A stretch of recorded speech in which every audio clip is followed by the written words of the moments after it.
সুপ্রিয় দর্শক, আপনারা দেখছেন এসপিএন বাংলা টিভি। দেখুন ও সাবস্ক্রাইব করুন এসপিএন বাংলা টিভি, দেশ ও মানুষের কথা বলে। আজকে আমাদের উত্তর মার্চ, আজকে মার্চের 31 তারিখ।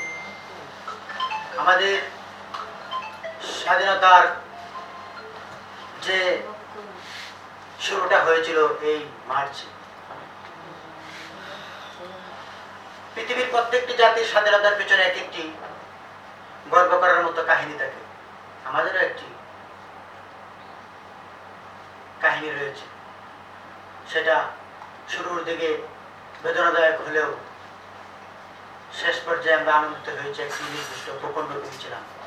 পৃথিবীর বুকে মাথা উঁচু করে দাঁড়িয়ে কথা বলার মতো একটি জাতির সৃষ্টি হয়েছিল 1971 সালে এই মার্চের 25 মার্চ স্বাধীনতা ঘোষণার মাধ্যমে। আজকে আমরা নতুন প্রজন্ম এই বাংলাদেশের স্বাধীনতা সম্পর্কে বিভ্রান্তিকর ইতিহাস শুনতে হচ্ছে। সঠিক ইতিহাস আমরা আজ পর্যন্ত নিরূপণ করতে পারি না, এটা আমাদের চরম ব্যর্থতা। যে দেশে গুণীর কদর নেই সে দেশে গুণীজনের জন্মায় না। আমাদের বাংলাদেশের আজকে 55 বছরের শেষ প্রান্তে এসে দেখা যাচ্ছে আমাদের ভালো ভালো জ্ঞানী গুণীরা বাংলাদেশে অবস্থান করে না, তারা বিদেশে চলে যায়। আমরা বাংলাদেশ একটি সমৃদ্ধশালী দেশ গড়তে পারছি না, আমাদের স্বদেশ প্রেম নেই, আমরা গুণীজনদের সম্মান দিতে জানি না। আজকে আমাদের বাংলাদেশের যে হযবরল অবস্থা, আমরা আজকে ঈদের এই মাসের বিগত ঈদের ছুটিতে সাধারণ জনগণ বাড়িতে গিয়েছিল আনন্দ করার জন্য, কিন্তু আমাদের যে এতগুলা প্রাণ সকালে ঝরে গেল অপ্রত্যাশিত, অনাকাঙ্ক্ষিত। আমাদের এই অব্যবস্থাপনার জন্য আজকে আমাদের এই প্রাণগুলা সকালে ঝরে গেছে। আমরা শিক্ষিত হয়েছি কিন্তু মনুষ্যত্ব ধারণ করতে পারি না। মানবাধিকার প্রত্যেকটি পদে পদে মানবাধিকার লঙ্ঘিত হচ্ছে। আমাদের মানবাধিকার শুধু মুখে মুখে বলি, কিন্তু মানবাধিকার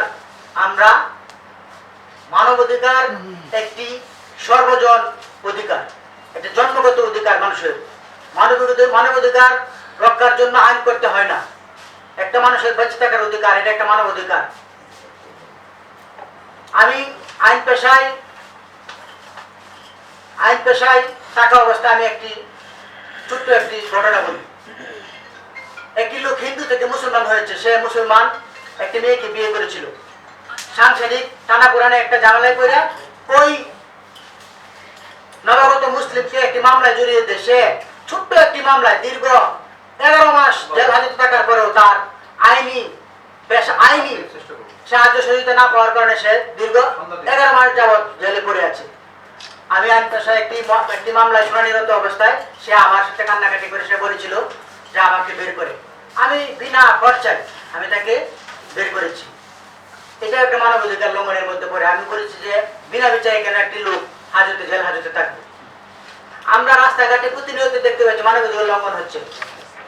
আমাদের সভ্যতার চরম পর্যায়েও অবস্থান করে আমাদের নিজেরা মানবাধিকার ধারণ করি না। আমরা আশা করব আমাদের আজকের যে অতিথিবৃন্দ, ওনারা অত্যন্ত অভিজ্ঞ এবং গবেষণালব্ধ জ্ঞান, ওনাদের কাছ থেকে আমরা আজকে শুনব। আমরা নতুন প্রজন্মদের জন্য কিছু দিক নির্দেশনামূলক বলবেন, আমরা যাতে ধারণ করতে পারি এবং সমৃদ্ধশালী জাতি হিসেবে যাতে বিশ্ব দুয়ারে দাঁড়িয়ে বলতে পারি আমরা বাঙালি জাতি, আমরা কখনো অন্যায়ের কাছে মাথা নত করতে পারি না, আমরা সর্বদা স্বাধীনতাকে সর্বোচ্চ সম্মান দিতে জানি। এই বলে আমার বক্তব্য এখানে শেষ করলাম।